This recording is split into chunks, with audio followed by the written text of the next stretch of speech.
You know that feeling when you're on a website and something just feels off, like it was designed specifically to trick you? Well, that's exactly what we're digging into today. We're pulling back the curtain on the hidden tricks of web design. So, here's our game plan. We'll start with that frustrating button we've all encountered online. Then, we're going to give that frustration a name: dark patterns. From there, we'll get into the serious stuff: how your privacy is the real price. We'll look at the global crackdown that's happening right now. And finally, we'll talk about shining a light on all of this.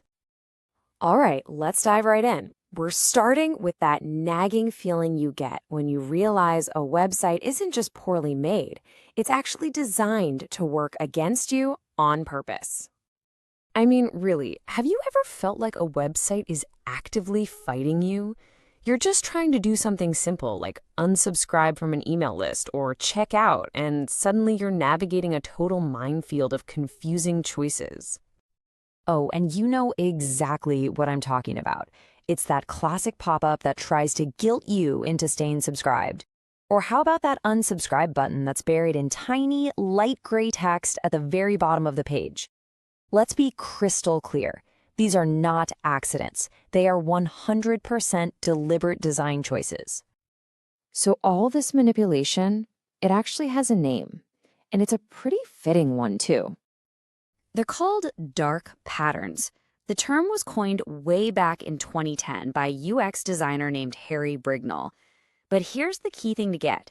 These are not mistakes or bugs. They are carefully crafted designs meant to confuse you, to trick you into taking actions you didn't intend to, like signing up for something you don't want or handing over your personal data.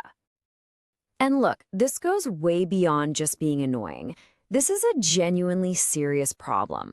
Because when companies use these dark patterns, it's our privacy, our personal data that's really on the line. Think about it. The entire foundation of major privacy laws, like Europe's GDPR, is built on this one simple idea. Consent has to be informed, and it has to be freely given. Well, dark patterns just completely shatter that principle. They coerce us, they mislead us, and that makes any consent we give basically meaningless. Let's look at a perfect example: the cookie banner. On the left, you see what a real choice looks like. Accept and reject are both clear, they're equal, they're easy to click. But then, look at the right. That's a dark pattern. The accept button is huge, it's bright, it's practically screaming at you.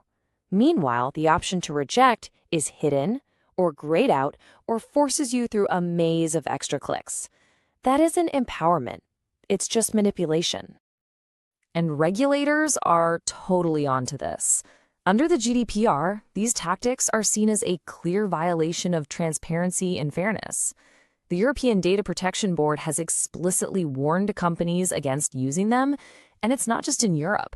Newer laws, like India's Major Data Protection Act from 2023, put these deceptive designs on some seriously shaky legal ground.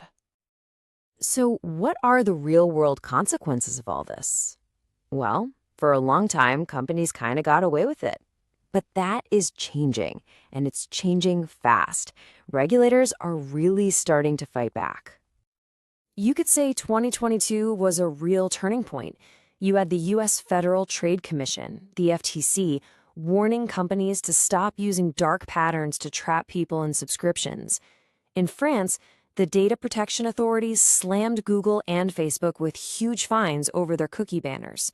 And the FTC even went after Amazon for making its Prime cancellation process intentionally confusing. And the FTC didn't mince words. They said that using dark patterns to, and I'm quoting them, trap users into subscriptions or make cancellations difficult could trigger very real legal consequences. The message here is crystal clear. So if dark patterns are being exposed and penalized, what's next? Well, the answer seems to be a fundamental shift toward ethical, transparent design. Yeah, the game has really changed. For businesses, using these deceptive tricks is no longer some clever growth hack. It's a massive red flag. The risk of fines and just torching your company's reputation now far, far outweighs any short-term gain you might get. So what can we all do? Well, as users, just recognizing these dark patterns is the first huge step to resisting them.